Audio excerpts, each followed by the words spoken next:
యార్డులో మిర్చి అమ్మేందుకు వచ్చే రైతులకు ఉచితంగా అల్పాహారం, భోజనం అందించే కార్యక్రమం ప్రారంభమైంది. ఆసియాలోనే అతిపెద్ద గుంటూరు మిర్చి యార్డుకి రాష్ట్రంలోని అన్ని ప్రాంతాల నుండి రైతులు తాము పండించిన మిర్చిని అమ్మేందుకు వస్తూ ఉంటారు. తమ పంటకు గిట్టుబాటు ధర వచ్చే వరకు రోజుల తరబడి యార్డులో రైతులు వేచి చూడాల్సిన పరిస్థితి ఉంటుంది. అలాంటి వారికి ఉచితంగా అల్పాహారం, భోజనం అందించేందుకు పాలక మండలి సభ్యులు ఏర్పాట్లు చేశారు. గతం కంటే రుచిగా యార్డులో అల్పాహారం, భోజనం అందిస్తున్నారని రైతులు సంతోషం వ్యక్తం చేశారు. ఇక్కడ ఉన్నటువంటి భోజనం మరి చైర్మన్ గారు వాళ్ళు మంచిగానే ఏర్పాటు చేశారు. కానీ ఇటువంటి భోజనం అనేది రైతులకు చాలా అవసరం. ఫ్రీ భోజనం వచ్చి ఎంతో కష్టాలు పడి వచ్చి తింటున్నారు. మంచి భోజనం పెట్టారు. కానీ ఇదే క్వాంటిటీ, ఇదే క్వాలిటీ ఫర్ క్వాంటిటీ, ఇది కంటిన్యూ. ఫస్ట్ ఓపెనింగ్ చేశారనేది క్వాలిటీ పెట్టడం, next one week by one month అట్లా మార్చితే అది కరెక్ట్ కాదు సార్. భోజనం అనేది పర్ఫెక్ట్. ఏ రోజైనా కానీ నీట్గా యార్డు సెలవిచ్చేంత వరకు, భోజనం పెట్టేంత వరకు నీట్గా పెట్టండి, క్వాలిటీగా పెట్టండి, క్వాంటిటీ కూడా పెట్టండి. అంటే రైతు మెచ్చుకుంటాడు. 4 మెతుకులు ప్రతి ఒక్క రైతు కష్టపడితేనే, ప్రతి ఒక్క మనిషి నోట్లోకి 4,000 వెళ్తున్నాయంటే రైతు కష్టపడితేనే సార్. దయచేసి ఈ విషయం అర్థం చేసుకోండి. రైతు కష్టపడితేనే దేశం కానీ రాష్ట్రం కానీ బాగుపడుతుంది. జై జవాన్, జై కిసాన్. నా పేరు గొట్టిపాటి రామారావు. మాది ప్రకాశం జిల్లా కుర్చేడు నుంచి ఆవులమంద గ్రామం నుంచి 100 కిలోమీటర్ల దూరం నుంచి ఈరోజు 30 క్వింటాల సరుకులు తీసుకొని వచ్చా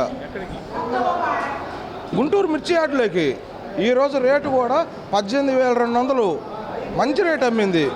ఈరోజు ఇదే భోజనాలు, ఇదిగో ఇదే క్యాంటీన్లో నేను తిన్నా, ప్రతి వాళ్ళు తింటున్నారు. చూడండి ఒకసారి, పెట్టడం కానీ స్వీట్తో సహా కానీ పెట్టడం కానీ, ఉదయం అల్పాహారం కూడా తిన్నా. రాత్రి రైతు సేవా కేంద్రంలో పడుకున్నా, ఉదయం అల్పాహారం తిన్నా. గుడ్డు నెంబర్ 1 ఉన్నది. ఏం చూడండి ఒకసారి మీరు. నేను యథార్థం చెప్పేవాళ్ళు తిన్నవాళ్ళు ఉన్నారు, ఇక్కడ తిన్నవాళ్ళు కూడా ఉన్నారు. ఏదైనా చేసినందుకైనా ఇక్కడ వచ్చింది ఎవరో ఏదో అన్నారని కాదు, ఇక్కడ చూడాలా. గుంటూరు యార్డుకు వచ్చి చూసి ఇది బాగుంది రేట్లు కానీ ఈ సంవత్సరం రేట్లు లేవని అన్నారు. మాకైతే మరి బాగా నెంబర్ నేను పగ్గాదే నెంబర్ 1గా అమ్మిండ్రు.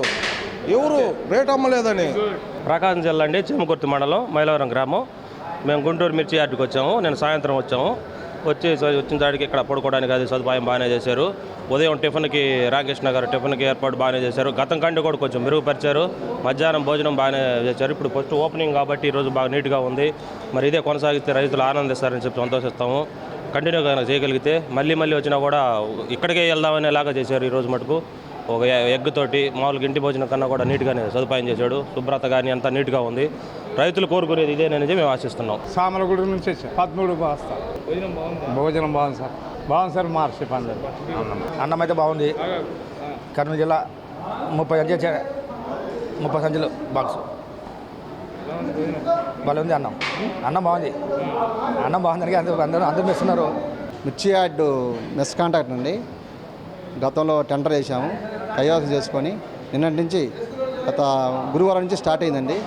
నిన్న సుమారు 850 నుంచి 900 దాకా సుమారు అయ్యారండి. ఈరోజు కొంచెం ఫ్లోటింగ్ తగ్గిందండి. రైతులకు ఏ ఒక్కరికి ఇబ్బంది లేకుండా పెట్టాలనే కోరిక. నేను రైతు పెట్టినండి. వాళ్ళ రైతులకి ఏ ఒక్కరికి ఇంట్లో ఇక్కడ మన ఇంట్లో ఉన్న పద్ధతిలో నాకు వాళ్ళు అనిపించాలి, ఇంట్లో తిన్నట్టు ఫీల్ అవ్వాలి వాళ్ళు రైతులు. నేను ఒక రైతుని. ఉదయం వచ్చేసి 7:30కి 8 గంటలకు స్టార్ట్ అవుతుంది టిఫిన్. 2 ఇడ్లీ అండి, టమోటా బాత్ ఒకరోజు అండి. నెక్స్ట్ డే టమోటా బాతు, కట్టి పొంగలి, సాంబారు, 2 ఇడ్లీ అండి. ఇది తూచా తప్పకుండా రైతులకి లాస్ట్ దాకా ఏ ఒక్క రైతుకి తగ్గకుండా లాస్ట్ దాకా ఉండాలనే నా కోరిక అండి. మధ్యాహ్నం వచ్చేసి స్వీట్ ఒకటి, పప్పు, sambar, chutney, curry, eggs, chips ఏ ఒక్కటి రైతులు కాదు, ఏ ఒక్కటి తగ్గకుండా అందరికీ కొసదాకా అందరికి ఉండాలని, అందుబాటులో ఉండాలని నా ఆలోచన సార్. రైతు కడుపుండా తినాలని నా ఆలోచన అండి. ఈ క్వాలిటీ విషయంలో రాజీపడండి, వాళ్ళు తినే విషయంలో కూడా క్వాలిటీ రాజీపడి నేను ఒప్పుకోండి. కడుపుండా తినాలి.